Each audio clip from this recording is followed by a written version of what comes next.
Pour profiter pleinement, éteignez les lumières, mettez votre casque ou vos écouteurs, fermez les yeux, relaxez-vous.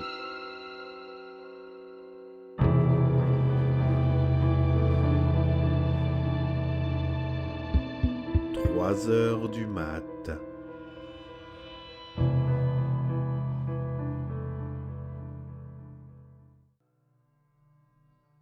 Cela s'est passé quand j'avais 7 ans, et je dormais dans la chambre de mes parents parce que je n'avais pas de chambre à moi à l'époque. Mon père travaillait au casino de Texas City qui se trouvait à environ 30 minutes de chez moi à l'époque, dans un complexe résidentiel où toutes les maisons se ressemblaient, sauf qu'elles étaient surmontées d'entraves de couleurs différentes. Il était environ 2h32 du matin lorsque je me suis réveillé pour aller aux toilettes et boire un verre d'eau avant de me rendormir. J'ai passé un moment dans la salle de bain et comme je n'avais pas de téléphone à l'époque, j'ai joué avec ma vieille poupée Bob l'éponge, datant d'environ 2001. J'étais un fan inconditionnel de Bob l'éponge car j'avais des jouets de Patrick et de Skidward dans la salle informatique de ma maison où tous mes jouets étaient rangés dans le placard. Après être allé aux toilettes, je suis allé dans la cuisine où mon grand-père était endormi et j'ai laissé la télévision allumée. Je l'ai laissée allumée car il a l'habitude de la laisser allumée 24 heures sur 27, 7 jours sur 7. La situation semblait un peu tendue dans la cuisine, mais je l'ai ignorée. Je me suis servi un verre d'eau avec notre vieux distributeur d'eau qui datait de l'époque où nous vivions à Tucson.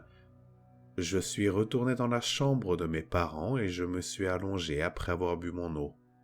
Environ 10 minutes se sont écoulées et je n'arrivais toujours pas à me rendormir. J'ai cherché l'iPad de ma mère sur lequel je regarde habituellement des vidéos YouTube jusqu'à ce que je m'endorme. J'ai trouvé l'étui de l'iPad et je l'ai ouvert, mais la batterie était morte. Je l'ai remis à l'endroit où je l'avais trouvé et je me suis allongé de nouveau. 2 minutes se sont écoulées et j'ai soudain eu envie de m'asseoir.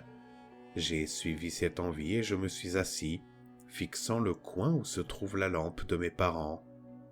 Elle s'est éteinte par hasard et j'ai vu une silhouette noire. Cela m'a étouffé jusqu'à ce que je puisse réveiller ma mère, qui était juste à côté de moi sur le lit. Elle s'est levée et je pouvais à peine parler. J'étais complètement essoufflé. Elle m'a attrapé et a couru dans le salon où mon grand-père dormait et m'a dit de dormir debout pour le reste de la nuit. J'étais puni.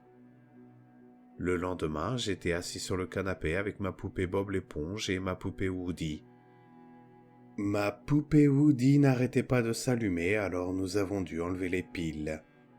Quelques heures plus tard, la poupée de bois s'est à nouveau allumée, mais cette fois-ci de manière beaucoup plus bruyante, à tel point qu'on pouvait l'entendre depuis l'arrière de la maison. Elle disait simplement « Atteignez le ciel ».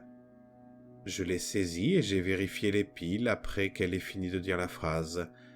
Les piles n'étaient même pas à l'intérieur, ce qui rend les choses encore plus confuses, sans compter que ma poupée Bob l'éponge disait « Je vais te tuer, James », ce qui est mon nom, mais qui n'a jamais été programmé dans la poupée, pas plus que la phrase. Cela rend la chose encore plus effrayante. J'ai 12 ans maintenant et à chaque fois que je me réveille vers 3 heures du matin, je sens que quelque chose me surveille.